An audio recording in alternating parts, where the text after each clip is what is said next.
पानीपत के खादी आश्रम स्थित विद्या भारती स्कूल में गांधी जी की पुण्यतिथि पर आज गांधीवादियों ने चरखा चला व सूत काट कर उनको याद किया।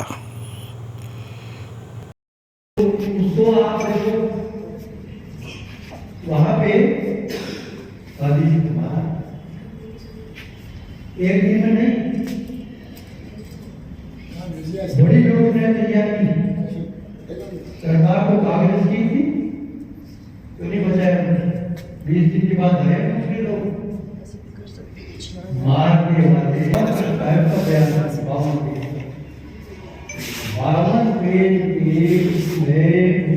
कहा कि वो फिर भी आएंगे, कोई काम आने से पड़ती है, ठीक है नहीं।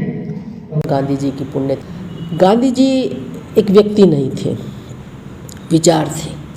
तो जब हम उनकी पुण्य स्मृति में बैठकर इकट्ठा होते हैं तो हम उनके विचारों के प्रति समर्पित होते हैं, उनके विचारों का मंथन करते हैं, विचार करते हैं।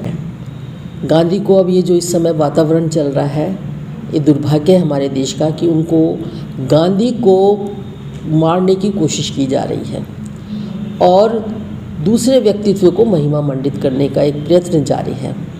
लेकिन गांधी है कि मरता ही नहीं है, जितना उसको मारने की कोशिश करो उतना जी जाता है। कि नेल्सन मंडेला सबसे बड़ा उदाहरण आज के वक्त में, उन्होंने भी इसी पथ पर चलकर आज़ादी हासिल की। तो बहुत से देशों को एक मार्गदर्शन मिला, विश्व आज भी उनकी तरफ देखता है। महान राइटर्स जो है हमारे हिंदुस्तान के अलावा वेस्टर्न कंट्रीज़ के राइटर्स भी गांधी जी के बारे में लिखते हैं, विचार करते हैं। बहुत से रिसर्च करने वाले स्टूडेंट आकर गांधी जी का अध्ययन करते हैं, आखिर ये व्यक्ति क्या था।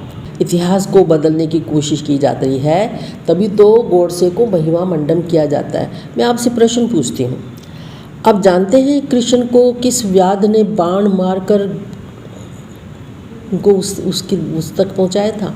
आप जानते हैं ईसा मसीह को सूली पर किसने चढ़ाया?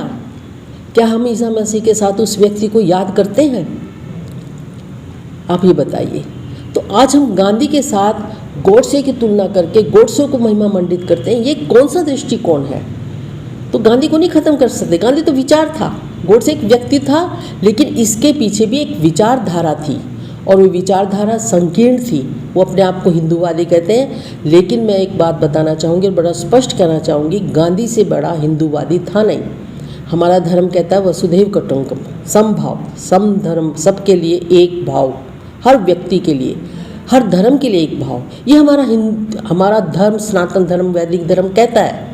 लेकिन हम जब कट्टरता की बात करते हैं तो हम कहाँ सबके लिए बराबरी का हमारा संभाव कहाँ जाता है? हम तो वसुधा की बात करते हैं। हम हिंदुस्तान में रहने वाले व्यक्तियों को एक धर्म के, अलग अलग धर्म के व्यक्तियों को उतना सम्मान नहीं देते। ये कौन सा हिंदू हुआ?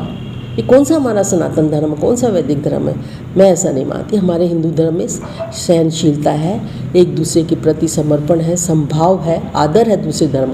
हम अपने धर्म को माने, अपने तरीके से माने, कोई विरोध नहीं है। लेकिन दूसरे के धर्म को उसके तरीके से मानने देना और उसको सम्मान करना, ये है सनातन वैदिक धर्म। कभी कट्टरता की बात नहीं है। तो गांधी जी बहुत बड़े हिंदूवादी थे और उनकी हत्या की गई इसलिए कि वो हिंदू जाति को और हिंदू धर्म को नुकसान पहुंचा रहे थे। इस दृष्टिकोण से बिल्कुल गलत है। गांधी एक व्यक्ति नहीं थे। गांधी जी भी एक साधारण बिल्कुल व्यक्ति पैदा हुए थे, लेकिन उन्होंने अपने व्यक्तित्व का विकास किया था और अपने सत्य के प्रयोग करके, क्योंकि कहा था गांधी जी ने मेरा जीवन ही मेरा संदेश है, उन्होंने प्रयोग किए हैं, अपने अनुभव किए हैं, उन्होंने विकास किया है। ऐसे ही नहीं महात्मा बन गए, ऐसे नहीं राष्ट्रपिता बन गए, ऐसे नहीं सुभाष चंद्र बोस ने उनको राष्ट्रपिता कह दिया। तो आज हम सुभाष चंद्र बोस को भी खड़ा करना चाह रहे हैं, उनके विपरीत गांधी जी के सामने खड़ा करना चाह रहे हैं। ये कौन सा दृष्टिकोण है? कहाँ इतिहास को लेके जाने के चलते? आने वाली जनरेशन्स को इतिहास का कैसे पता लगेगा? इतिहास वो होता है हमारी जो उस समय की घटनाएं हैं उनको तथ्य समेत और सत्य सामने रखकर प्रयोग करके जब हमारे आने वाली जनरेशन्स को, पीढ़ियों को बताया जाए। हिंदू कौन है? हिंदू, देखिए हिंदू जो था कहते हैं असल में तो हमारा वर्ड नहीं है, ये बाहर से आया था, धीरे धीरे बिगड़ के हिंदू हुआ। लेकिन हिंदू कौन है? जो सनातन धर्म, वैदिक धर्म को मानता है और जो हिंदू धर्म की, जो अगर हिंदू तो कुछ नहीं है, सनातन धर्म है, वैदिक धर्म है, हिंदू धर्म कुछ नहीं है। लेकिन उन विचारों को अगर मानते तभी तो हम हिंदू कहलाएंगे ना।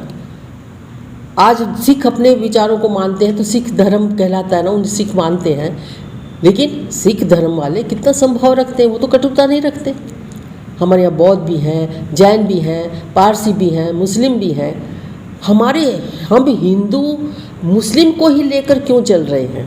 जो भारत में रहता है वो भारतीय है, वो किसी जाति का हो, किसी धर्म का हो, वो भारतीय है। वो हमारे जो पॉलिटिशियंस हैं, हमारे जो धर्म के ठेकेदार हैं, सभी धर्म को, मैं एक बात नहीं कर रही, सभी धर्म के ठेकेदार हैं, वो हमारी बच्चों को परिवारों से, विद्यालयों से, अपने मदरसों से, अपने पाठशालाओं से ऐसे संस्कार डालते हैं। लेकिन जहाँ पर मैं गर्व के साथ कहना चाहती हूँ, हमारे यहाँ विद्या भारती मॉडर्न स्कूल है, हमारे यहाँ मुस्लिम बच्चे भी पढ़ते हैं, पहले ईसाई भी पढ़ते थे, इस समय बाई चांस कोई ST हैं, SC हैं, BC हैं, सब क्लास के। हम किसी को कोई भेदभाव नहीं करते। हमारे मुस्लिम बच्चे हिंदुओं के साथ मिलकर टिफ़िन शेयर करके खाते हैं। लेकिन ये बाद में कैसे कट्टरता आती है? वो हमारे परिवारों से आती है, हमारे समाज से आती है। कि शायद हम शिक्षा को, जैसे मकौले ने एक शिक्षा पद्धति बनाई कि ऐसा हम बना दें लोगों को कि वो हमारी मानसिकता से हमारे गुलाम बन जाए, जो हम कहें वो बना दिए जाएं। वही एक हवा चल रही है। नहीं तो यूनिसेफ ने रिकमेंड कर दिया है स्कूल खोले जाएं, WHO ने कह दिया स्कूल खोले जाएं। आप बताइए, शराब के ठेके रात के 10-10, 12-12 बजे तक खुले रहते हैं, आपकी रैलियां हो रही हैं, आपके फंक्शंस हो रहे हैं, आपके बाज़ार खुले हुए, सब जगह। बच्चों के साथ क्या दिक्कत है? और अभी तक कोई बच्चों का इतना ज़्यादा नहीं हुआ है। और मान लीजिए स्कूल खोल देते, किसी एक स्कूल में हो जाता, आप उस स्कूल को बंद कर दीजिए। आपने तो पूरी शिक्षा पद्धति को इतना बैकवर्ड ले गए हैं। 2 साल का जो गैप है, आप ये देखिएगा इस समय की जो जनरेशन है, इसमें आपको न कोई अच्छा साइंटिस्ट मिलेगा, न आपको कोई अच्छा इंजीनियर मिलेगा, न अच्छे डॉक्टर्स मिलेंगे, न अच्छे स्टूडेंट मिलेंगे। आप ये देखिए ना कि जो इस समय निकले गए, हर बैच निकलता है, उसमें कुछ निकलते हैं। तो ये 2 साल का गैप हमारे इसको, विकास को, प्रगति को, हमारे समाज को कितना पीछे ले जाएगा। जो एजुकेशन बच्चों को, जो संस्कार स्कूल में आने से मिलते हैं, जो अनुशासन का ट्रेनिंग मिलती है, जो एक दूसरे के साथ मिलकर पढ़ने की मिलती है, मिलकर खाने की मिलती है, मिलकर सहयोग से चलने की मिलती है, वो घरों में बैठ के कहाँ से मिलेगी? नौकरियां मांगेंगे, बिल्कुल मांगेंगे, उतने जागृत हो जाएंगे, अपने अधिकारों के प्रति सजग हो जाएंगे, आवाज़ उठाएंगे।